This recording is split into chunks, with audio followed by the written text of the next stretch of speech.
I don't have a change. Don't shout. முதல் முறையா ஒரு சம்பவத்தை பத்தி உங்ககிட்ட நான் ஒப்பீனியன் கேட்க போறேன். அதுக்காக இந்த விஷயத்துல எனக்கு பிஓவி இல்லன்னு நீங்க நினைச்சிட வேணாம். எனக்கு இருக்குமா இருக்காதுன்றது உங்களுக்கே தெரியும். பட் இது ஒரு புது எக்ஸ்பெரிமெண்ட். நம்ம சேனல் ஆரம்பிச்சு கிட்டத்தட்ட 1500 வீடியோக்கு மேல நான் போட்டாச்சு. இந்த முறை நம்ம சேனலை ஃபாலோ பண்ற எல்லாரோட உங்களோட கருத்தை நான் வாங்கிக்கிட்டு அதுக்கப்புறம் என்னோட கருத்து என்னன்றதை நான் சொல்லுவேன் அடுத்த வீடியோல. இந்த வீடியோ சம்பந்தமா இந்த சம்பவம் சம்பந்தமா எல்லாருமே பண்ற கமெண்ட்டை வேலிடேட் பண்ணுவேன். அதுல எனக்கு பிடிச்ச கமெண்ட்டுக்கு அப்ரிசியேஷனும் முரணா உள்ள கருத்துக்கு மாற்று கருத்தையும் நான் அடுத்த வீடியோல போடுறேன். அதுக்கு முன்னாடி இந்த வீடியோ நீங்க பாத்துருங்க. Customer, call me properly, answer. You can't explain properly, right? That time. I want 163 money. Give me. That's fine. Take and give. I don't have a change. Don't shout. Stupid.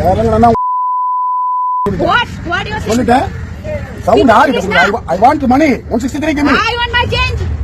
What? I don't have a change. I want 163. Then what to do, bhai?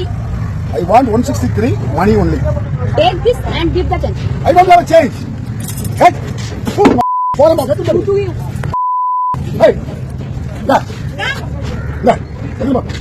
Bro, go to police. இந்த video முழுசா பாத்துட்டீங்கன்னா இந்த auto டிரைவரை கைது பண்ணிருக்காங்க. எதுக்குன்னா இந்த மாதிரி ஆபாசமா பேசி அடிச்சிருவேன்னு சொல்லி மிரட்டினது. இப்போ உங்களோட டைம். இப்போ நீங்க உங்களோட கருத்துக்களை கமெண்ட்ல சொல்லுங்க. கண்டிப்பா என்னோட பிஓவி வந்திருக்க கமெண்ட்ஸை வச்சே நான் அடுத்த வீடியோல சொல்லுவேன் என்னோட பிஓவியை.